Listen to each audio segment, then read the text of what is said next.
Hello everyone, welcome on my channel education hub 940 पर।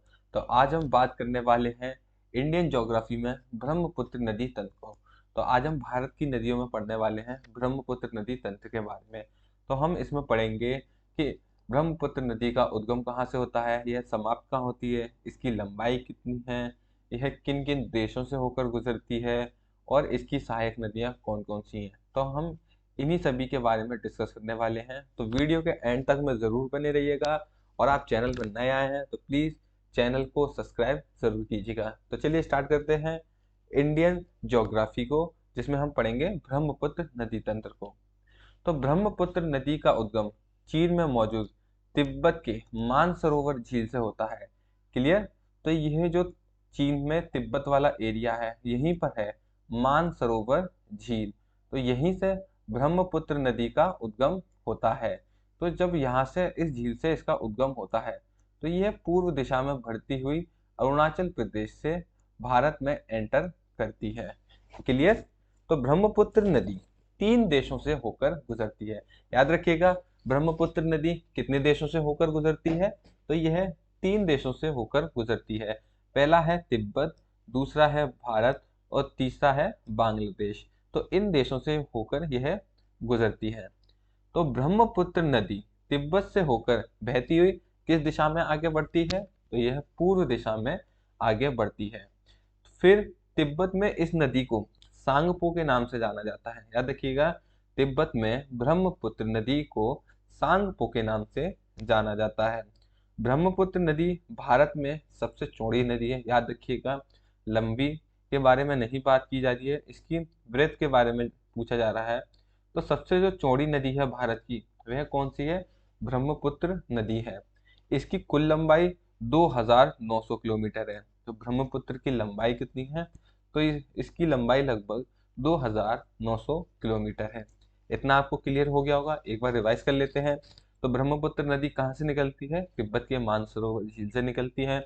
ब्रह्मपुत्र नदी कितने देशों से होकर गुजरती है? यह 3 देशों से होकर गुजरती है, तिब्बत, भारत और बांग्लादेश। फिर ब्रह्मपुत्र नदी तिब्बत से होकर पूर्व दिशा में आगे बढ़ती है और पूर्व दिशा में आगे बढ़ते हुए यह भारत के अरुणाचल प्रदेश राज्य से एंटर करती है। तिब्बत में इस नदी को सांगपो के नाम से जाना जाता है। ब्रह्मपुत्र नदी भारत में सबसे चौड़ी नदी है और इसकी लंबाई है लगभग 2900 किलोमीटर। इतना आपको समझ आ गया होगा। तो चलिए आगे बढ़ते हैं। तो ब्रह्मपुत्र नदी पूर्व दिशा की ओर बहते हुए अरुणाचल प्रदेश के सदिया शहर के पश्चिम से होकर भारत में प्रवेश करती है। इस इमेज में आपको अच्छे से दिख भी रहा होगा। तो यह कहाँ को बढ़ती है? पूर्व दिशा की ओर आगे बढ़ती है। फिर यह कहाँ से अरुणाचल प्रदेश राज्य में एंटर करती है? सदिया शहर से। क्लियर। फिर यह नदी सांगपो दर्रे के माध्यम से भारत में प्रवेश करती है। कौन सा दर्रा है? यांग याप दर्रा। ठीक है, कौन से दर्रे से प्रवेश करती है? यांग याप दर्रे से यह भारत में प्रवेश करती है। जो घाटी बनी हुई है, इस तरीके से घाटियां बनी होती हैं, तो उसमें से यह प्रवेश करती है। तो इसी तरीके से इस दर्रे का क्या नाम है? यांग याप दर्रा, जहाँ से ब्रह्मपुत्र नदी भारत में प्रवेश करती है। तो भारत में अरुणाचल प्रदेश में प्रवेश करने के बाद इस नदी का नाम क्या हो जाता है? दिहांग। क्लियर। भारत में प्रवेश करने से पहले इसका क्या नाम था? सांगपो। लेकिन जब भारत में अरुणाचल प्रदेश राज्य में प्रवेश करती है तो इसका नाम क्या हो जाता है? दिहांग हो जाता है। तो अरुणाचल प्रदेश में ब्रह्मपुत्र नदी को दिहांग के नाम से जाना जाता है। याद रखिएगा, अरुणाचल प्रदेश में ब्रह्मपुत्र नदी को दिहांग के नाम से जाना जाता है। यहाँ आपको गलती नहीं करनी है। ब्रह्मपुत्र नदी असम के सदिया शहर से लेकर, ठीक है, ये कहाँ से आती है? यह सदिया से आती हुई कहाँ को एंटर करती है? तो यह असम में एंटर करती है। उसके बाद धुबरी तक पूर्व से पश्चिम की ओर बहती है। कैसे बहती है ये? पूर्व से पश्चिम की ओर बहकर एक रैंप घाटी में प्रवेश करती है। तो आप ये इमेज में देख रहे होंगे रैंप घाटी। तो ब्रह्मपुत्र नदी इसी में प्रवेश करती है। इस रैंप घाटी के उत्तर में हिमालय पर्वत तथा दक्षिण में शिलोंग का पठार है। उत्तर में क्या है? नॉर्थ साइड में हिमालय पर्वत की श्रेणियां हैं और दक्षिण में क्या है? शिलांग का पठार है। तो असम में ब्रह्मपुत्र नदी गुम्फित जलमार्ग बनाती है। कैसा जलमार्ग बनाती है? गुम्फित जलमार्ग बनाती है। इस जलमार्ग में ब्रह्मपुत्र नदी के बीच में कई नदी द्वीप पाए जाते हैं। इन नदी द्वीपों में मांजुली द्वीप सबसे बड़ा नदी द्वीप है। याद रखिएगा, कौन सा सबसे बड़ा नदी द्वीप है? तो मांजुली द्वीप सबसे बड़ा नदी द्वीप है, ये आपको याद रखना है। क्लियर? तो हाल ही में Guinness book of world record में मांजुली द्वीप को नदी द्वीप का सबसे बड़ा द्वीप माना जाता है। ठीक है, Guinness book of world record में जो मांजुली द्वीप है वह नदियों में जो पाए जाने वाला द्वीप है, विश्व में सबसे बड़ा द्वीप कहलाया है। क्लियर? तो यह नदी अरुणाचल प्रदेश से बहते हुए असम घाटी में प्रवेश करती है, जहां इसे ब्रह्मपुत्र नाम से जाना जाता है। अब इसका नाम क्या पड़ जाता है? ब्रह्मपुत्र पड़ जाता है। तो इसके कितने नाम हो गए? 3 नाम हो गए। एक तो सांगपो हो गया, दूसरा दिहांग हो गया, तीसरा ब्रह्मपुत्र हो गया। क्लियर? अब बात करते हैं ब्रह्मपुत्र की सहायक नदियों के बारे में। तो इसमें कौन कौन सी हैं? तो सबसे पहली है इसमें दिबांग। ठीक है, सबसे पहले कौन सी है? दिबांग, लोहित, धनश्री, सुबनश्री, जिया भरेली, ठीक है, पगलादिया, मानस, तीस्ता, पथुमारी और संकोच। यह कौन सी नदियां हैं? इसकी सबसे बड़ी प्रमुख सहायक नदियों में से एक है। तो मानस नदी भूटान से निकलकर असम राज्य में ब्रह्मपुत्र नदी से मिलती है। जो मानस नदी है वह कहाँ से निकलती है? भूटान देश से निकलकर असम राज्य में होती हुई ब्रह्मपुत्र नदी से मिलती है। सुबनश्री एक पूर्ववर्ती नदी है जिसका उद्गम तिब्बत क्षेत्र से होता है। तो यह नदी तिब्बत, अरुणाचल प्रदेश और असम में प्रवाहित होती है और वहां जाकर ब्रह्मपुत्र नदी से मिल जाती है। उसके बाद है संकोच नदी।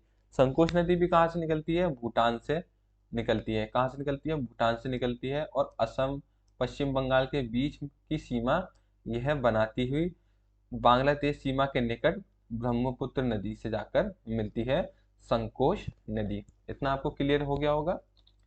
तो ये है, इमेज में आप देख सकते हैं कि इसकी कौन कौन सी सहायक नदियां हैं और मानसरोवर झील की पोजीशन कहाँ है और ये किस तरीके से बहती है।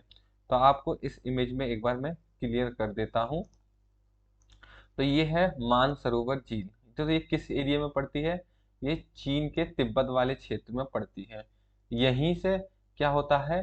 ब्रह्मपुत्र नदी का उद्गम होता है। यहाँ इसको किस नाम से जाना जाता है? सांगपो के नाम से जाना जाता है। याद रखिएगा, इसी झील से एक नदी और निकलती है, उसका क्या नाम है? सिंधु नदी। ठीक है, क्या नाम है इसका? सिंधु नदी। इसको हम अगले चैप्टर में पढ़ने वाले हैं। तो अभी आप ब्रह्मपुत्र नदी पर आते हैं, तो आप इसमें देख रहे होंगे। ठीक है, तो ये इसकी सारी सहायक नदी हैं। ये दिबांग, सुबनश्री, कामेग, मानस, संकोच, ये काफ़ी सारी इसकी सहायक नदियां हैं। मैं आपको इमेज के द्वारा दिखा दे रहा हूँ कि कौन सी नदी कहाँ आकर मिलती है। इसमें इमेज द्वारा आपको क्लियर हो गया होगा। अब बात करते हैं ब्रह्मपुत्र नदी के अन्य नामों के बारे में। तो बांग्लादेश में ब्रह्मपुत्र नदी को किस नाम से जाना जाता है? तो बांग्लादेश में ब्रह्मपुत्र नदी को जमुना के नाम से जाना जाता है। ठीक है, किस नाम से जाना जाता है? इसे जमुना के नाम से जाना जाता है। चीन में इसे यालुत्संग या सांगपो के नाम से भी इसे जाना जाता है। ठीक है, इसका एक नाम और याद रखिएगा आप, सांगपो, और ये अन्य नाम इसके दिए हुए हैं। मध्य और दक्षिण एशिया की यह प्रमुख नदी है। याद रखिएगा, वेरी वेरी इंपॉर्टेंट लाइन है। मध्य एशिया की यह कैसी है? प्रमुख नदी है। अरुणाचल प्रदेश में इसको किस नाम से जाना जाता है? दिहांग नाम से जाना जाता है। असम में इसे ब्रह्मपुत्र नाम से जाना जाता है। और गंगा नदी को बांग्लादेश में याद रखिएगा किस नाम से जाना जाता है? पद्मा के नाम से जाना जाता है। तो गंगा नदी और पद्मा नदी, ठीक है, यानी गंगा और पद्मा एक ही हैं। उसके बाद यह है ब्रह्मपुत्र नदी और गंगा नदी बांग्लादेश में जाकर क्या हो जाती हैं? ये एक हो जाती हैं सुंदरवन डेल्टा के रूप में। और ये कहाँ जाकर गिरती हैं? बंगाल की खाड़ी में जाकर गिरती हैं। उसके बाद गंगा और ब्रह्मपुत्र की संयुक्त धारा को मेघना कहते हैं। जब ये दोनों नदियां मिल जाती हैं तो इसकी धारा को क्या कहते हैं? मेघना कहते हैं। जिसकी सहायक नदी कौन सी है? बराक है। ठीक है, जब ये एक हो जाती है तब इसकी सहायक नदी कौन सी आती है? तो बराक आती है। इतना आपको क्लियर हो गया होगा। अब बात करते हैं इसके महत्वपूर्ण बिंदु के बारे में। तो ब्रह्मपुत्र नदी भारत की सबसे चौड़ी नदी है। कैसी है? भारत की सबसे चौड़ी नदी है। इसकी लंबाई 2900 किलोमीटर है। इस नदी के तट पर ही विश्व का सबसे बड़ा नदी द्वीप मौजूद है, मांजुली द्वीप। वेरी वेरी इंपॉर्टेंट है, याद रखिएगा। ठीक है। तो ब्रह्मपुत्र नदी के किनारे बसे प्रमुख शहर कौन से हैं? डिब्रूगढ़, गुवाहाटी और तेजपुर। ठीक है। कौन से हैं? डिब्रूगढ़, गुवाहाटी और तेजपुर। असम के लोगों का जीवन ब्रह्मपुत्र नदी पर ही टिका हुआ है, याद रखिएगा। और एंड में यह कहाँ जाकर गिरती है? बंगाल की खाड़ी में जाकर यह मिल जाती है। तो ये थी हमारी ब्रह्मपुत्र नदी तंत्र। उम्मीद है आपको वीडियो काफ़ी अच्छा लगा होगा, काफ़ी नॉलेजेबल रहा होगा। यदि आपको वीडियो अच्छा लगे तो प्लीज़ वीडियो को लाइक कीजिएगा, कमेंट कीजिएगा और चैनल को सब्सक्राइब करना ना भूलिएगा। धन्यवाद।